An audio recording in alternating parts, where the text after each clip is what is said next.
Right, so very warm welcome to you if you've just tuned in. We are in Rosebank today, which is kind of north of Johannesburg, and this is the venue for the latest in a series of New Age business briefings brought to you by the SABC, and today very kindly sponsored by 49M, that's Eskom, helping to keep your lights on. 94 days without load shedding, great news.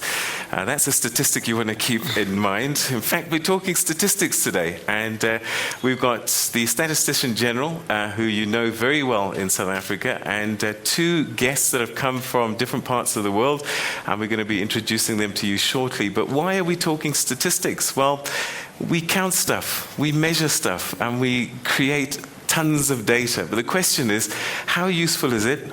What difference can it make? And how, when we start talking about sustainable development and all these kinds of big issues, what role does statistics play in that equation? Well, a little bit later on today, the Statistician-General and Stats SA will be holding their annual Isibalo lecture, all about evidence-based decision-making. Perhaps we'll get a precursor to what might come out of that, why they have this lecture and the role that it plays. 20th of October was World Stats Day, and this year it was held in Palestine. And we've got a guest from that part of the world to tell us a little bit more about their experiences and I guess shared struggles with the people of South Africa and how statistics have been able to help in that particular journey. 18th November is another day you want to make a note of, and that's going to be Africa Statistics Day. A lot of things to unpack, a lot of things that perhaps you never thought were connected to or had a role to play in terms of statistics, but your life is affected every single day, one way or another. And to help us unpack that, let me introduce my guests, and I'll start on my immediate right with Mr. Ola Rosling, who's the CEO and founder of Gapminder Foundation, who's a recognized expert on data visualization. Welcome to South Africa, and thank you very much for joining us. Thanks for hosting me. This is great. And next to you, we have Mr. Pali Lehohla, as the SA Statistician-General and also a member of the UN Data Revolution Advisory Group. Always a pleasure and honor to have you on the program. Thank you very much, Ndoro.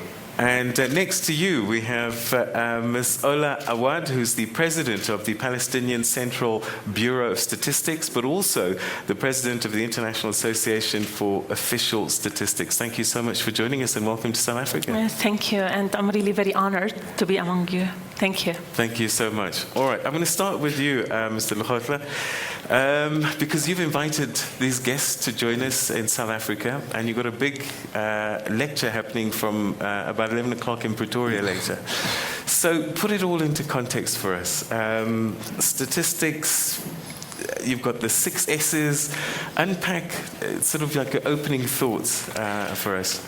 Well, I think the world is on the cusp of a major change, and that change will be driven largely by evidence, and that evidence will be quantitative. In the main, it is statistics.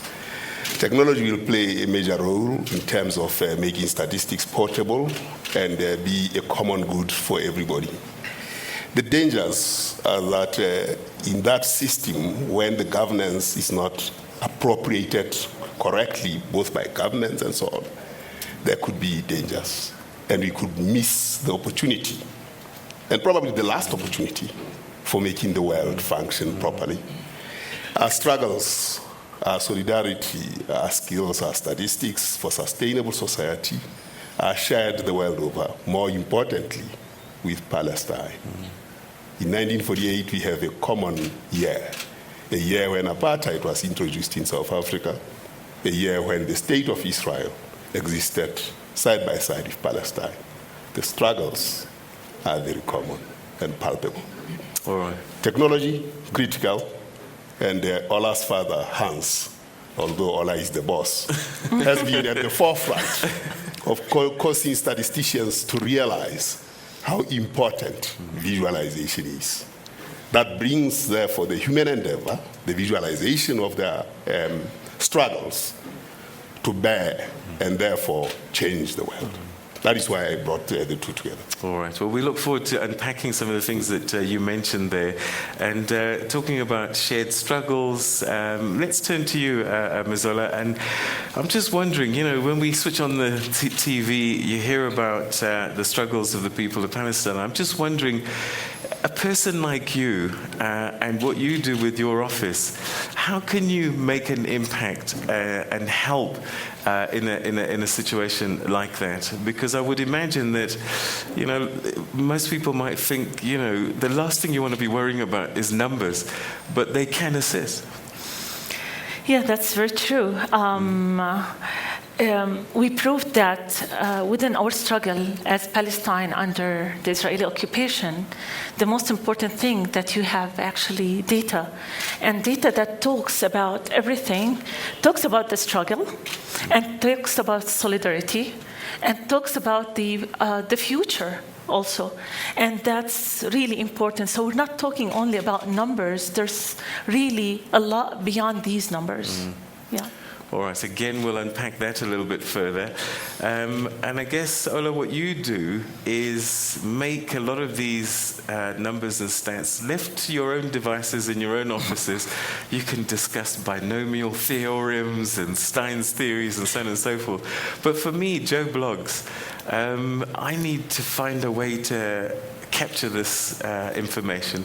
And this is what you do. Tell us a little bit about visualization and making stats come alive. It's kind of a new challenge in human history because we never had the statistics. Historically, we had some few estimates maybe. During the last 25 years, the world and with the internet, it has exploded with numbers. So today we are in a very unique situation with more numbers than anybody can grasp. So it's a huge challenge for humanity to invent ways and to teach statistic literacy. Most people hate statistics. Their immediate feeling is, don't talk about numbers again. Unfortunately. So you have to get beyond the numbers and help people see the reality behind the numbers. The best kind of visualizations, you don't realize you're looking at numbers at all, because it's so intuitive that you see reality behind the numbers. And that is the work that we are doing in our foundation. And I am the boss, my father is often on stage, but it's actually my wife who is the brain. She says, it's too difficult, make it simpler, make it simpler. And she invents new way to make it simpler and simpler. And this is very, very exciting because people appreciate it when they don't have to think about the numbers, they think about the reality, because everybody wants to understand the reality. Right. We're going to get an example of that a little bit later on. I look forward to that presentation. If I could come back to you, Mr. Lehohla, and I'm just wondering, I went onto your website and I go, because as a journalist we often use it, but I'm finding more and more some interesting information there. For example, there's one on vacancies in the water management space, given the drama that's playing out at the moment. The big thing, I guess, at the end of it is it's great for you to generate this information. How do we move from that to actually making it usable? Yes, indeed. It's one of the biggest challenges, and what Ola is talking about in terms of visualization. The visualization helps you to understand and embrace the reality. Statistics doesn't bring new facts that we are not alive to, but it sharpens the pencil so that we can quantify that reality, budget for it, have a process by which you action it consistently. And that's the power of the numbers. And then it brings consensus around society. So in that space where there are vacancies, the public, not only public opinion, but public power, would talk to that kind of situation and say, look, perhaps this is why we are having problems with water, is because of these excessive vacancies. So they have the evidence to press on and engage with government authorities to change society. I mean, Nightingale discovered bacteria, discovered antibiotics, how to deal with these things. And in time, we know that antibiotics work, and they were discovered long ago. All right. Technology plays a big role, and one of the things that I noticed again on your website is as I logged in, one of the options that came up was, do you want to know statistics about the area that you're in? And this was really, really exciting for me. Yes, now in fact, we have augmented reality. Yeah. I mean, yes, you go into a place and say something about it, that place, it tells you the statistics about the place. On your iPad, you can actually tap into the place, and then it will show you the numbers. And if you are connected to radio, it can actually speak those numbers to you. That's the future. That's where we are headed towards. All right. Ms. Ola, you sit also as the president of the International Association for Official Statistics.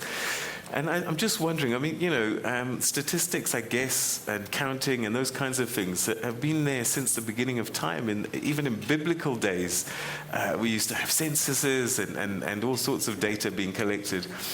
What would you say is the role of statistical offices, and how has it changed over time? Because I guess the role of your office in 2015 is not the same as it was in 1948. Yep, very true. We are actually, as national statistical offices, are the main player in developing national statistical system, but we are not the only ones. So we have also our stakeholders has to be with us in order to develop the national statistical system, and this is the main issue in that perspective. So the National Statistical Office is really important, but they can't do the job alone, and that's the key issue. I want to just jump on the international association where all the official statistics are actually working together on developing the official statistics. And part of what we learned in Palestine is not just to bring technology for the sake of bringing technology. Part of we brought the technology actually is to overcome the challenges that we do on the ground in data collection, and that's how we. So there's some other developed countries who use the technology in order to develop the data, and on the other way, that in our story, in our case, we brought it on board, and it was very helpful to us to overcome the challenges on the ground. All right, again, themes that I'm seeing developing that we're going to explore quite a bit, and I guess users are going to be a big thing that we can chat about as well, because users are not just consuming now, they're also contributing to this big data story that's coming out. But we'll explore all of that after this break, and in fact, you want to fasten your seatbelts, because after the break, Ola is going to take us through a visualization of data, and it's just going to change your whole view on statistics. So stay with us, and you'll be seeing that right after this.